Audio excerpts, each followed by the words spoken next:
Good evening, everybody. I'm your host, not Simply C. I'm not Simply C anymore. Geez, I'm Krystal. All right. Wow. All right. Good morning to everyone out there. This is pre-recorded, just so you guys know. So don't worry. I'll edit that out. All right. That's fine. I'm your host, Krystal, and I am on the phone with Krystal Peterson and her husband, Daneil Peterson, of Krystal Peterson and the Queen City Band.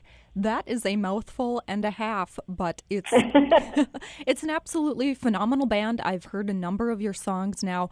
It's very jazzy, very smooth, but kind of has a little bit of some grit to it. How did you guys come together, and how did that band kind of form? Well, after many, many years of playing music and doing other projects and things, I finally decided that I really, really wanted to embark on a just totally creative, start from scratch kind of endeavor. Mm-hmm. I've been a professional musician since I was 7 years old, and in doing so, I got a lot of great training and a lot of really amazing musical experiences. Then when I came of age, and as I got a little bit older, I was like, I really want to create something of my own, just without any pre-existing ideas about what it should be, or what the industry calls for. Mm-hmm. And so Daneil and I talked about, what we would like to do together, because when he and I met, we both had real similar musical goals, and we both really wanted to do a similar thing. So we started talking to some friends and musician friends around Cincinnati of ours, and we ended up deciding to just start gathering those people together to do this unique, just totally from scratch, so to speak, band. Okay. All right. Excellent. And now, Krystal, if we can divulge into your history just a little bit so the listeners kind of get a feel for where you've been on your musical journey. Now, I first heard of you, I'm totally going to date myself here, but I heard you on the Princess Diaries when that came out, going way back, guys. You were Crystal Harris back then. And I just remember being so enthralled with your voice and your style and kind of what you brought to that music. And now you did some touring with the Backstreet Boys way back when. How did that kind of shape your musical endeavor now? Does it have any play in what you do now? Is it something kind of completely different? I think I would say yes, for sure. Okay. Because that whole time in my life was really my first venture out as really an individual, just embarking on a kind of a creative journey as a young adult. I mean, for me, that was the beginning of really my adulthood. Mm-hmm. Because I was 17 when I graduated from high school and had signed that record contract. It was really my first time saying, well, here's what I'm going to try and do. I'm going to try and make this record, and I've got some support, and the Backstreet Boys provided a place for me. They supported me, of course, contractually, financially, but they also gave me a platform where I could connect with people like you, all over the world. Mm-hmm. And I think that gave me a place to learn a lot of things that were really important and would be important over the long term, like those early experiences when they're that potent. I mean, you're launching out into the industry and having so many hopes, dreams, thoughts, at that age too. I mean, I'm not super old. I'm 35 now, but, you feel like you know what you want to do in a way, and then you get out into the world and you start to kind of refine that and curate that vision. And that time for me was like that. It showed me what I really wanted to do. It showed me what I didn't want to do. It showed me all of those things. And that, for me, that time in my life was really life-changing. It's probably was life-changing in a way that probably a lot of people wouldn't necessarily think. Okay. I mean, I learned how to be confident in my own songwriting in a way, and also learned how easy it was to lose that confidence. Being a product out in the industry can be a really weird thing. Okay. So I would say it definitely laid it laid a foundation in me as a person to really, at some point in my life, say, okay, I've had these experiences. They've been real rich, and now I can really make a confident decision as to where I want to go creatively. And I think all of those early experiences were very, very fundamental to me having that sort of independence now within myself.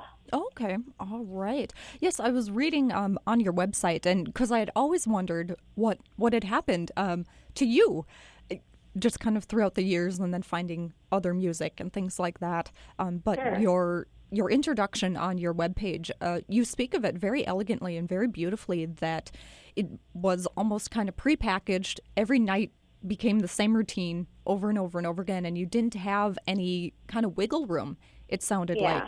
Yeah, that's true.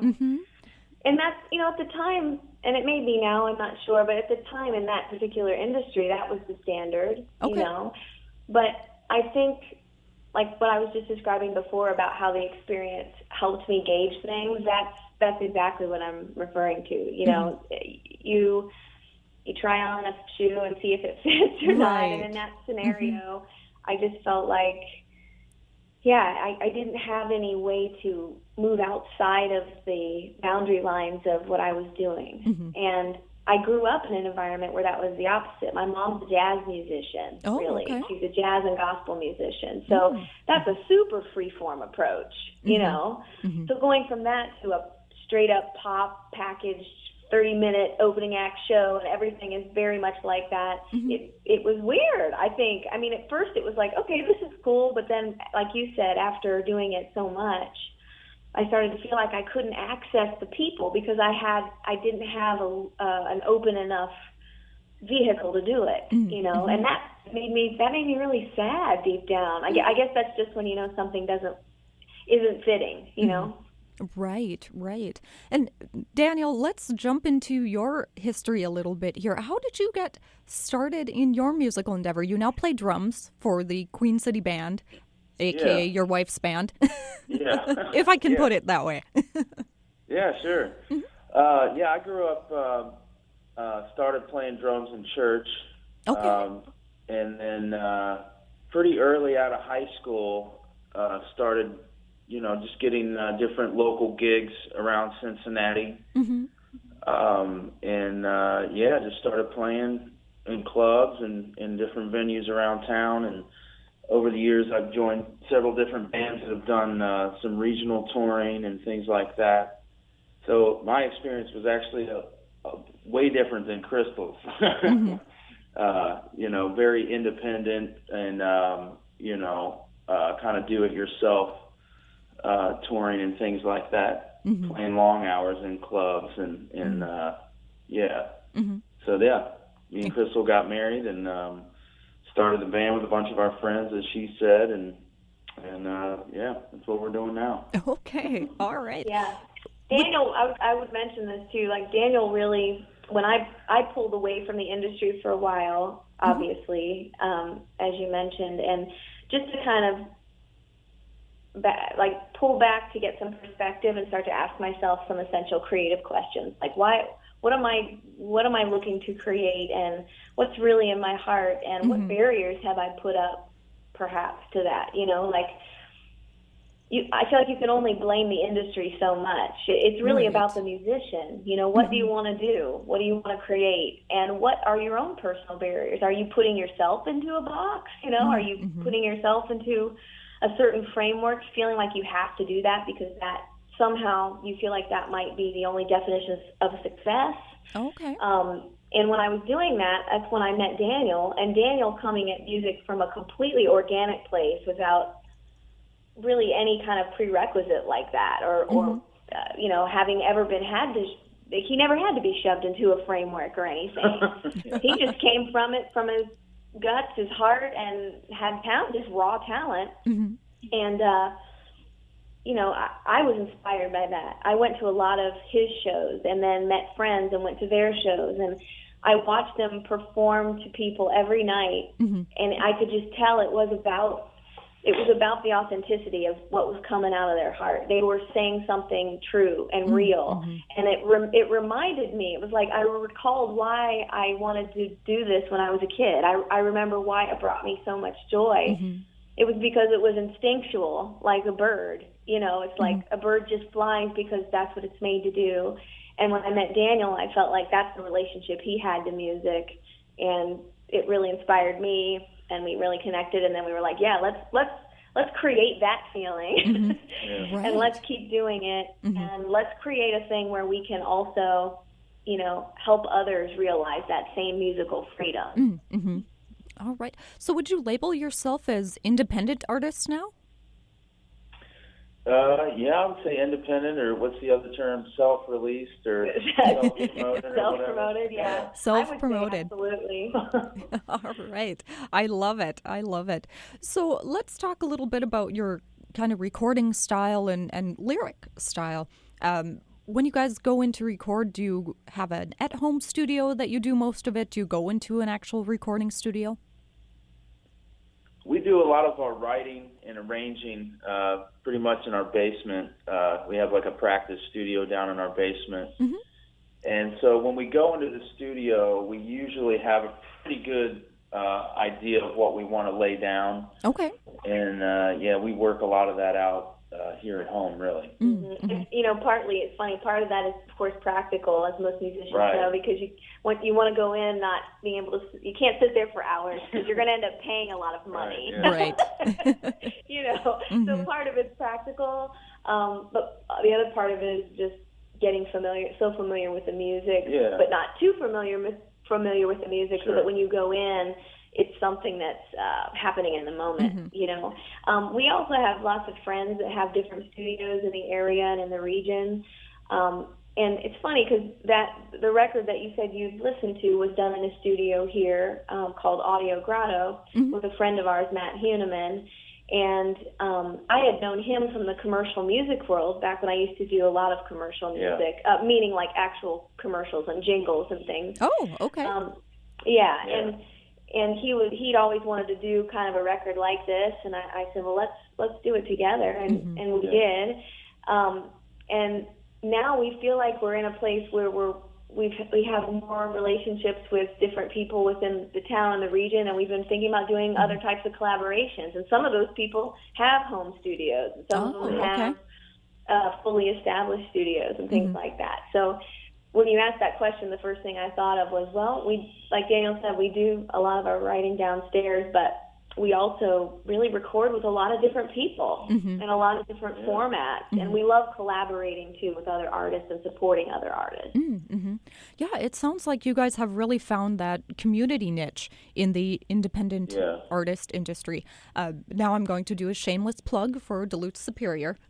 That's fine. We have a lot of community artists around here, too, and I ended up kind of stumbling into that when I entered college back in 2008, and it's vast. We've got everything from hip-hop to country here, and everybody intertwines and plays on each other's albums, and it's very fun being a part of this vast community that we have up here. So it kind of sounds like that's what you guys have tapped into down in Cincinnati. Yeah, it's Cincinnati is a really beautiful place to live. I mean, honestly, and the art and music community here is over the years it's just gotten stronger and stronger and really unique. A lot of original independent acts. Almost any night of the week, you can go into a club and hear an original band, an original songwriter. And so we feel very fortunate to be a part of this community here in Cincinnati. And yeah, it's just great to know so many different singer-songwriters and musicians. And so, yeah, be on the lookout because we're going to be planning some collaborations with other fellow Cincinnatians in the future. All right. It's basically like you just mentioned, too. I mean, you totally hit it on the head. Like, we have that same kind of plethora of artists here, too, and we feel like you do. Like, we're super excited to be able to collaborate with different genres of music, hip hop, rock, all of that stuff. It's all part of that musical community. Yes, community. We need more of it. Yeah. So how is your touring style like? Is it all of you pile in a van and just go different places? Is there a bus involved? How does that work for you? Well, we haven't really embarked on any ginormous tours yet. Okay. But when we do whatever we need to do to get there. So it's either a van or it's a bunch of cars, depending on how far it is. Or, a lot of us have day jobs.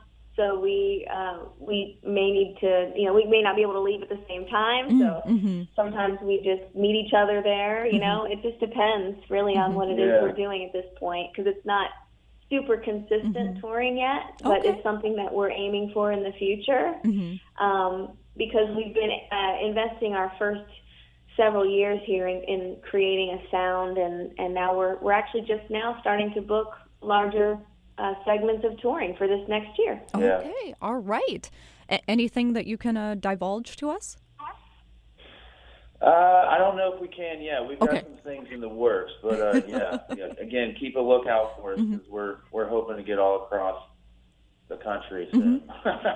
All right, wonderful. Well, I'll definitely send you some venues up here. Oh, great. Yeah, that'd be awesome. That would be great. All right, excellent. And you had mentioned day jobs and things like that. Now, I'm an artist myself, and I've got several different day jobs going on. Do you find that having a day job is really essential in being an independent artist, assuming that you have day jobs? Yeah, it's funny that you asked this question, because I was just talking to Daneil and a couple friends of mine about this. It's weird. I wouldn't say, I guess it's not, I couldn't say it's essential, because I think to each his own. Every artist has to find his or her own rhythm, and because we're people. Right. That's why we're people. And for me, I find that depending on what season of life I'm in, a certain kind of day job may be very supportive of what I'm trying to accomplish in my life as a whole, which involves music and art and community. And, I also teach voice and, the outside collaborations with other artists and supporting one another. So it's almost as if my answer to that question would be that it's like about the internal community, like the community inside of yourself and the community outside of you. I mean, for me right now, having a day job is really, really essential to supporting what I'm trying to accomplish. Okay. And I have other friends that feel that way too. And then we have, like, one of the guys in our band plays guitar, recently embarked upon a new season in his life and shifted his whole daily routine, So I think it's about where you are, what your next rhythm is, and building your life around that. Daneil can certainly speak to this too, as he's recently embarked upon some creative things in his own life and made a shift. Yeah. For a while I had the day job, and Krystal was touring, for years with Victor Wooten and different projects. And now recently we've kind of switched roles, and she's got the day job, and I've kind of stepped out as a full-time musician and getting ready to launch a really, we think, pretty cool production company that'll be coming out soon.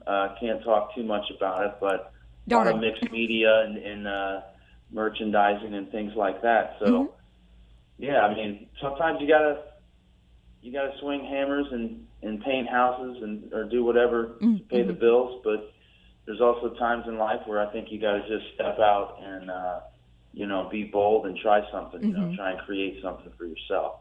Right. Very cool and wise words. Thank you both. Sure. All right. So you had mentioned that you've got some collaborative projects coming up. Can you speak to any of those right now, or do you want to keep it kind of quiet? Yeah. I don't know, man. It's so exciting. We're doing so many actually. Yeah, but other artists are involved, so I don't feel totally like we can talk too much about it. But I will, we will say some of the people that are part of the community that we're building that we do collaborate with in this area. There is a young man our age who is in a band called Buffalo Wobbs and the Price Hill Hustle. They're real good friends of ours, Mm-hmm. and his name is Casey Campbell. Casey Campbell is one artist that we will be collaborating with more and more. There's a band in this area that's been doing a lot of great work for a long time called the Newbies. And Jeff and Misty, who are the originators of that band, we are looking to collaborate with here soon as well. Okay. It's really a lot of local acts that have become our friends, and we just want to start cross-pollinating and sharing that time with each other. So. Right. All right, wonderful. Can we jump into lyric styles for a second here? So, Krystal, you're a singer-songwriter. You've been labeled that for quite a while, if I can say the word label. Sure. Do you do most of the lyric writing? Daneil, you can weigh in on this one too. Is it a collaboration between you and other musicians? How does that come about? Usually the lyrics do come from me. Okay. The music is usually a collaborative effort, and it can come from any angle in the band, and that's by design. I mean, I really enjoy having other experts, if you will, in their own point of views come in together, and I feel like that's how we come up with more of this unique, authentic sound. Okay. It helps me too not to be trapped in my own head and ideas too. At times it's good to have other people there to think of something different, But lyrically, yes, those lyrics usually come from me. Do you write about your experiences in real life? Do you write kind of more from a fiction standpoint? No, I usually tend to write about life experience. Okay. That's the primary. And even if I write something that's fiction-esque, it's really probably not 100% because it's probably more metaphor for a real-life experience. All right. Daneil, have you done any lyric work in the past or now? Yeah, not much. I've spent most of my time focusing on playing drums and I let Krystal do the writing and the singing. Oh, okay. So you're the backbone. I guess you could say that. I would say that, yes. I always think of the drums as the backbone. They're the thing that's getting everybody in the beat and making them dance. Absolutely. That's the goal. Yep. Right. So it almost sounds like you guys have a very kind of jazz, what's the word I'm thinking of? Jazzy sound, I guess. Kind of improvisational. Yeah, it sounds like you bring in the band and kind of let them feel out each their own pieces and go from there. Yes. Man, you're perceptive. That is exactly right. That's exactly as if you've been in our writing sessions before. Yeah, we somebody, any one of us might say, man, I have this idea, and they can offer it up in that environment, and we just listen and collaborate in whatever way we can. Sometimes somebody will bring an idea, and I'll just wait until everybody's added their parts, and then I'll write the vocal line and the lyrics. And other times I'll bring something, or Daneil will be like, "Man, I've had this beat on my mind. Let's try to write something to this." So it is definitely a very improvisational, wide open type of vibe. And we even try and carry that forward into our live show too, because that's real near and dear, especially to my heart. The jazz improvisational element is, I think, the element that I found was missing when I was younger, out in the industry at large, and was able later in life to go, oh, that is the element that makes me feel as though I can take a journey with the crowd. I can listen to their hearts and respond to that. And to have a group of musicians that are willing to do that with me, which is the same background that Daneil has, having come from the world of gospel and soul music, you come from that place of listening first and then responding. And I think that's what makes the collaboration work really well. It's like you have that understanding. So when you go to play, you can just relax and listen and respond. Right.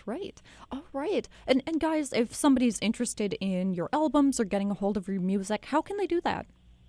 Oh, yeah. They can go to our website at www.krystalpeterson.com. And they can click on the music tab there, and they can listen to it there.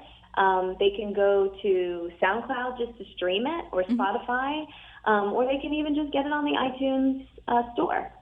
And if you're in Cincinnati and we're doing a show, please come by and see us. Or if we're in your area, please come by and see us. We'll always have music there with us. And it's my firm belief that our live music is really not the same without the people there. You know, the people that are with you. I'm sure you know this too. They make the show happen. They make the music happen too. So, Right. Yeah, so they can really get that music anywhere. And I'm pretty certain that later in 2018 we're going to have some new music coming out. So I'm really excited about that. You know, being a super creative person, you're often like, man, that album was great, but now I'm ready to put a new thing out. I'm ready to make something brand new. So Right. Hopefully we can reconnect with you guys or be able to come and visit you guys in Wisconsin and bring some new music. All right. Excellent, Krystal. Well, thank you guys so much. Daneil, Krystal, thank you. Have a wonderful afternoon, and good luck with the possible tour and the new music that's coming out. We'll definitely keep an ear out and an eye out for you. That sounds awesome. Thank you so much, Thanks for your time. Yes, of course. Have a great afternoon. You You as too. well. Bye. Bye.